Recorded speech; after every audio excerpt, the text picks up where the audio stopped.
Ezra Levant here for Rebel News. I am in a mall, a nondescript mall, where Ya'ara Saks, perhaps the second stupidest cabinet minister in Trudeau's cabinet, had an event. And can you believe it? She invited me. What are the odds? So I accepted the invitation immediately to come, and so did my colleague David Menzies and others. And we were on our way here this morning when we got the rudest email saying that the media invitation that we had received and answered and were confirmed, that the whole thing was canceled. Well, that doesn't sound very friendly. It's sort of like being invited to someone's Christmas party and then later being disinvited. That's downright rude. Not the sort of thing you'd expect from a cabinet minister who met with Mahmoud Abbas, the arch-terrorist leader. I guess what I mean by that is she's more scared of Rebel News asking her questions than she is of a terrorist leader. We were parked outside here for about half an hour, and we had my colleague David Menzies and Lincoln Jay outside, but she pulled up in a little red Mini and she's sneaking in a door, and the door slammed shut behind her. Here, take a look at the footage captured by my colleague Lincoln Jay.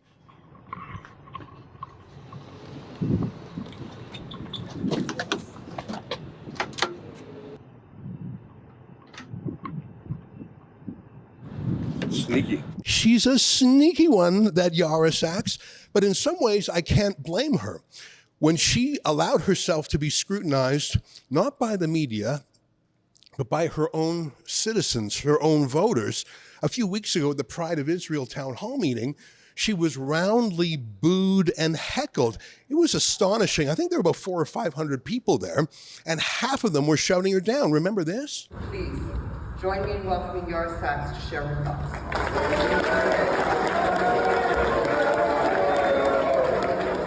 Once again, I'm asking you to rise above it, put your signs down,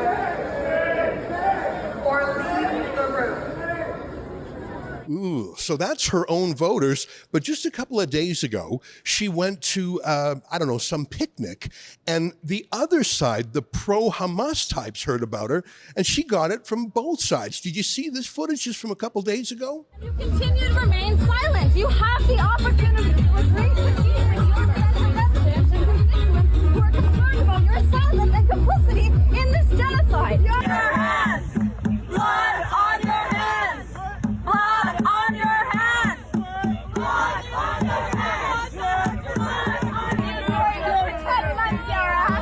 10 months you've been calling, emailing, showing up at your office. The members of the York Center community have been calling, emailing, and showing up to her office daily. Yeah, it's tough being Ya'ara Saks. It's tough being a liberal in Canada these days because, especially on foreign affairs, they'll say different things to different audiences. What I mean by that is Ya'ara Saks will pretend to the Jewish community that she's in solidarity with them, but then pretend when she's with the liberal Hamas caucus that she's in solidarity with Gaza. You can't really have it both ways.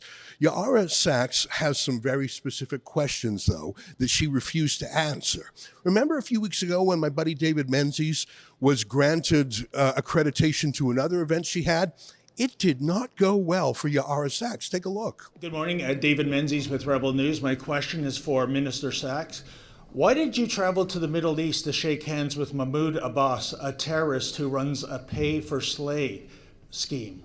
Okay, so we're just going to be doing questions just strictly related to today's announcement. I think this is a more important issue, given the state of the world, than what's happening now. And the minister has avoided these questions. Also, Minister, do you think it's a good idea that your government is planning on bringing thousands of Gazans into our country? These are people even Arab Middle East nations won't take in. Given what we've seen in the streets of Canada for the last 8 months of people chanting for genocide, surely you, as a Canadian Israeli Jew, you should have some skin in the game. What do you say to this decision?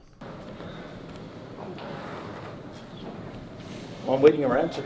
I know, we appreciate you're allowed to state your question, but I think that, I don't know if there's going to be a response today, but we really appreciate you coming. Ms. Saks, I again ask you, why did you go to the Middle East to shake hands with a terrorist, especially post-October 7th? Why were you even in the Middle East? You're not the Prime Minister. You're not the Foreign Affairs Minister. Ms. Saks, your government invoked the Emergencies Act to shut down a peaceful protest. In Ottawa, you froze bank accounts of Canadians. We have chants of genocide and violence in the streets of Canada. Why aren't you doing anything about that? Let me emphasize something about what David did there, is that his questions were put politely. David's a polite person by nature. He always says miss or ma'am. He doesn't swear. He doesn't get physical in any way. He just does old school journalism. It's so rare to see it. We are sometimes startled by it. David Menzies asked real questions, and Ya'ara Saks is incapable of answering them. Did you see her sneak in the back like some sort of fugitive? It was actually quite undignified and beneath the station of a cabinet minister. I should tell you, if she was scooting around outside, she must have seen our glorious truck with the firesaks.com billboard action on it. You know, of course, it's always going to be possible for a sneaky liberal to sneak into a building and sneak out if they're dedicated enough to it. And I admit that she got biased, although Lincoln spotted her. But I don't think that's a way to be a political candidate. I mean, you're basically acknowledging that the public hates you, but I don't think that's the way to be a cabinet minister either.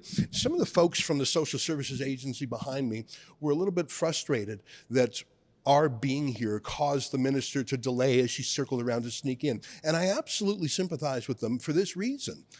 A grown-up, a responsible adult who is ready for the burdens of being a cabinet minister should have the mental, physical, and courage abilities to take a question or two, even from critical media. What I mean by that is, you saw David's questions.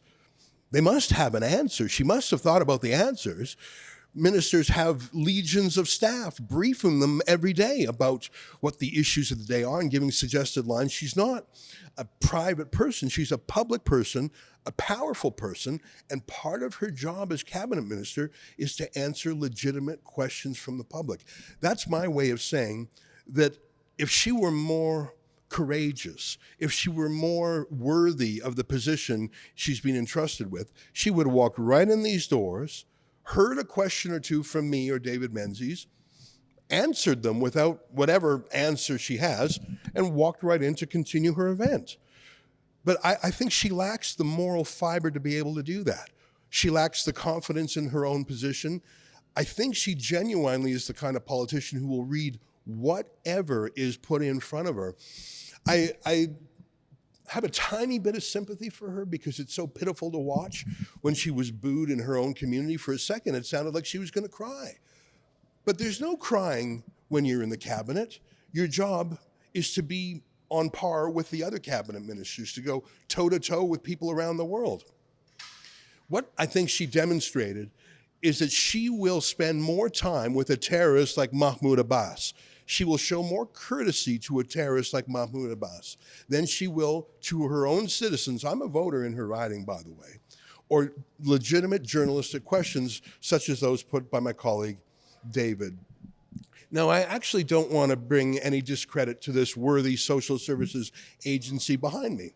And they're not the reason we're here. We're here because Ya'ara Saks invited us to be here. And then when she saw our names RSVPing, she canceled in a panic.